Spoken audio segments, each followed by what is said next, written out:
Ассаламу алейкум туугандар, кандайсыздар? Назарыңыздарда кайрадан эле базар жок каналы. Бүгүн сиздерге Төкөлдөштөн бир бөлмөлүү квартиралар сатылаттыр, ошол жөнүндө маалымат берейин деген.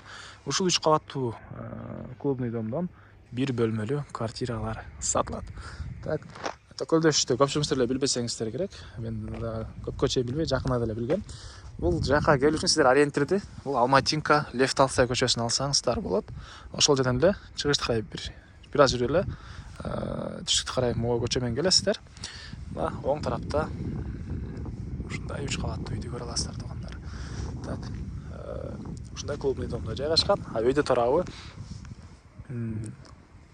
Горький көчөсү, ылдый тарабы Лев Толстой, батыш тарабы Алматинка көчөсү болуп калат туугандар.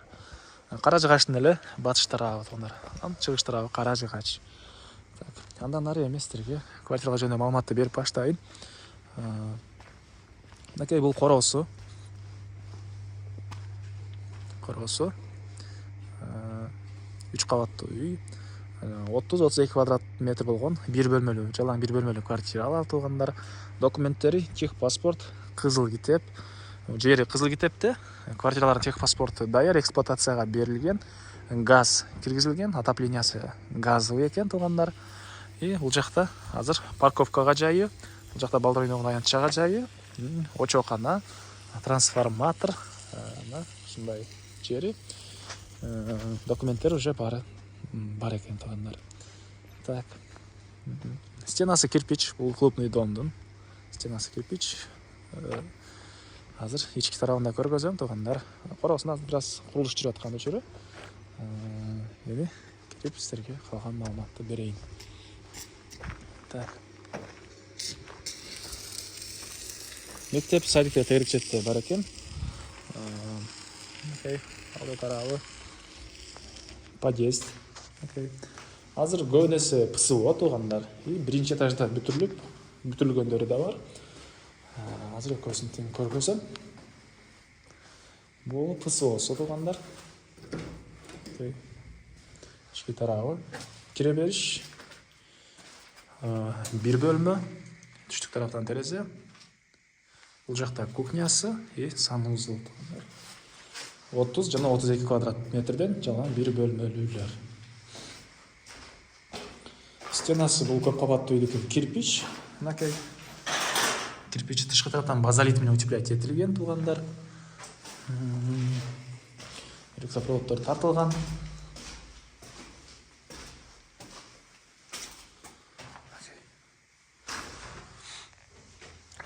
Отопление жана айткандай газовый болот экен туугандар. Пластик терезелер.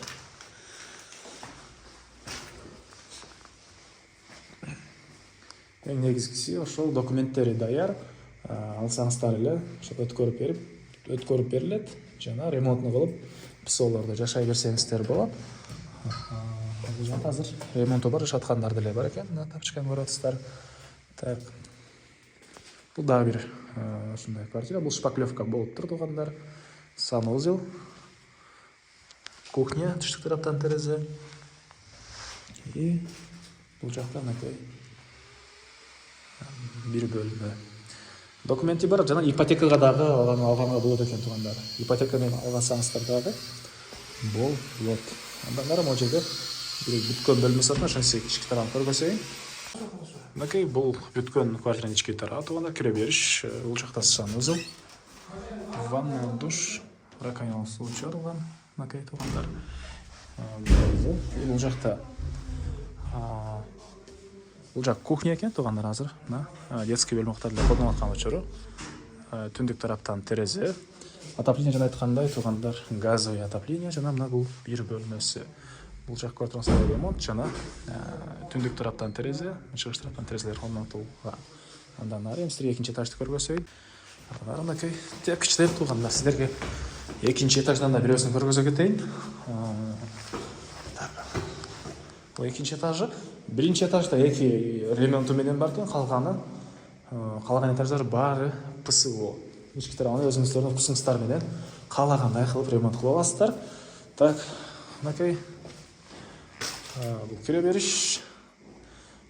Бул жакта бир бөлмө. Мынакей Түндүк тараптан терезе, электропроводдор тартылган, газдын трубасы киргизилген, санузел и кухня туугандар. Бул жак экинчи этаж, үчүнчү этаж бир аз квадратты, бир 3-4 квадрат метр көбүрөөк дейт ылдый этаждардан туугандар. Окей.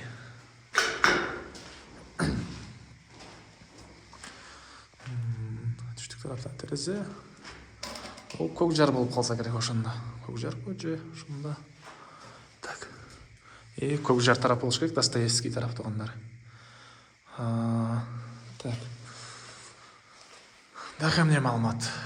Бул бир бөлмөлүү квартиралардын баасы $32,000. Эсинин номери экранда жана описанияда эсител деп жазылып турат, сиз окуп сүйлөшүп көрүңүздөр туугандар. И анан бир бөлмөлүү квартира издеген достор менен, туугандар менен бөлүшүп кетиңиздер $32,000.